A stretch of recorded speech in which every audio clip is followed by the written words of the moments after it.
بسم اللہ الرحمن الرحیم۔ السلام علیکم ویورز، میں ہوں راجہ عامر عباس ایڈوکیٹ۔ آج کی اس ویڈیو میں ہم ڈسکس کریں گے کہ نکاح کو رجسٹر کروانے کا طریقہ کار کیا ہے۔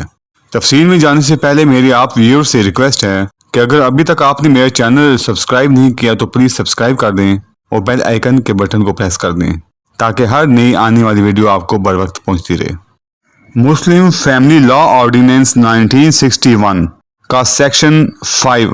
رجسٹریشن آف میرج سے متعلق ہے، یعنی کہ یہ نکاح کی رجسٹریشن کا طریقہ کار وضع کرتا ہے، جس کے مطابق مسلم لا کے تحت جب بھی کوئی شادی ہو، نکاح ہو، اس کو رجسٹر کروانا ضروری ہے،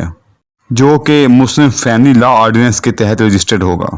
اب سوال یہ پیدا ہوتا ہے کہ نکاح رجسٹرار کون ہوگا، اس کو کون مقرر کرے گا؟ سیکشن 5 میں بتایا گیا ہے کہ میرج کو رجسٹر کرنے کے لیے یونین کونسل کسی ایک شخص کو یا ایک سے زائد اشخاص کو نکاح رجسٹرار مقرر کر سکتی ہے اور اس کو لائسنس جاری کر سکتی ہے۔ جس شخص کو نکاح رجسٹرار مقرر کیا جائے گا اس کو ایک نکاح رجسٹر جاری کیا جائے گا، جو کہ اس نکاح رجسٹرار کے نام پر جاری کیا جائے گا، اور جب بھی کسی شخص کا نکاح پڑھایا جائے گا تو نکاح رجسٹرار کا ساتھ جانا ضروری ہے، جو کہ اس نکاح کو رجسٹر کرے گا۔ اگر صورتحال ایسی ہو کہ شادی کے موقع پر نکاح کوئی اور شخص پڑھاتا ہے اور نکاح رجسٹرار اس کے ساتھ موجود نہیں ہوتا، اسی صورت میں وہ شخص جو نکاح پڑھاتا ہے اس پہ لازم ہے کہ وہ جا کے نکاح رجسٹرار کو تمام تفصیل بتائے جس کا اس نے نکاح پڑھایا ہے، اور نکاح رجسٹرار کے لیے ضروری ہے کہ وہ اس نکاح کو درج کرے۔ نکاح رجسٹرار کے لیے لازم ہے کہ جب وہ نکاح نامہ فل کرے تو اس کے تمام کالمز کو فل کرے، کسی کالم کو نہ خالی چھوڑے اور نہ کسی کالم کے اوپر وہ لائن لگائے۔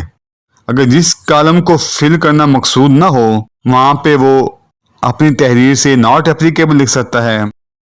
سیکشن 5 کی ہی کلاز 4 میں بتایا گیا ہے کہ جب کوئی شخص نکاح کو رجسٹر نہیں کرواتا تو ایسے شخص کو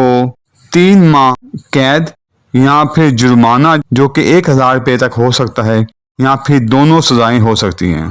سیکشن 5 کی کلاز 5 میں بتایا گیا ہے کہ جب کوئی نکاح پڑھایا جاتا ہے تو اس نکاح نامہ کا جو ریکارڈ رجسٹرڈ میں ہوتا ہے وہ نکاح رجسٹرار کے پاس محفوظ رہتا ہے، جو کہ بعد میں یونین کونسل میں جمع ہو جاتا ہے۔ اور اس نکاح کی، کیونکہ اس کے 4 پرت ہوتے ہیں، ایک پرت دلہا کو دے دی جاتی ہے، ایک پرت اس کی دلہن کو دی جاتی ہے، اور ایک جو پرت ہوتا ہے وہ مولوی صاحب جو ہوتے ہیں نکاح رجسٹرار اس کے پاس محفوظ رہتا ہے، اور ایک جو پرت ہوتا ہے وہ یونین کونسل میں محفوظ کر دیا جاتا ہے۔ نکاح رجسٹرار کو رجسٹریشن فیس ادا کی جاتی ہے، جو کہ وہی ہوتی ہے جو اس ٹائم جب نکاح کیا جاتا ہے سرکاری طور پر جو دینی ضروری ہو۔ اب کوئی شخص اگر نکاح نامے کی کاپی چاہے یا اس کا ریکارڈ دیکھنا چاہے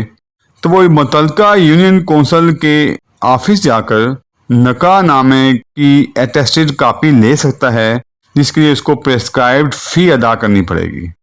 اس کے لیے پابندی نہیں کہ جن کا نکاح ہوا ہے وہی جا کے لے سکتے ہیں، بلکہ کوئی بھی شخص جا کے نکاح نامے کی کاپی یونین کونسل سے لے سکتا ہے، کیونکہ یہ ایک پبلک ڈاکومنٹ ہے۔